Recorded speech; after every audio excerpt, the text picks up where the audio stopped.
मित्रांनो नमस्कार. गोबी उत्पादक शेतकऱ्यांसाठी खूप जबरदस्त मी माहिती या व्हिडिओमध्ये घेऊन आलोय. जर आपण नवीन लागवड करत असाल गोबीची तर तुम्ही एकदा चांगल्या व्हरायटीची निवड तिकडे केली गेली पाहिजे. एकरी आपले 20-22 हजार रोपं नक्कीच तिकडे बसले पाहिजे, याची एक काळजी घ्या. दुसरं म्हणजे शेतकरी मित्रांनो, गोबीला खत व्यवस्थापन आपण जवळजवळ 12 ते 15 दिवशी नक्कीच केलं गेलं पाहिजे, ज्यामध्ये तुम्ही 10-26-26 घेऊ शकता.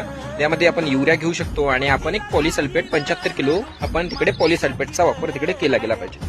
याच्यामुळे तुमच्या सुरुवातीच्या अवस्थेत जे काही गोबीला असलेले अन्नद्रव्य आहे ना, त्याची कमतरता भरून निघते आणि तुमचं उत्पन्न हे चांगल्या पद्धतीचं आलेलं पाहायला मिळते. सोबतच शेतकरी मित्रांनो, त्यामध्ये तुम्ही एक फवारणीचं व्यवस्थापन 6 ते 8 दिवसानंतर घेऊ शकता. आपली तुम्ही साप पावडर घ्या किंवा एखादा चांगला कीटकनाशक घ्या आणि त्यामध्ये तुम्ही एखादी चांगली बायोस्टिम्युलंट नक्कीच घेऊ शकता किंवा विद्राव्य खताचा देखील वापर केला ना तरी तुम्हाला चांगला फायदा झालेला पाहायला मिळेल.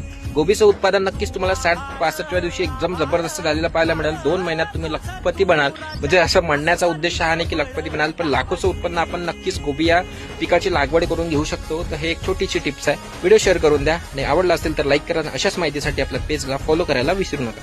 धन्यवाद.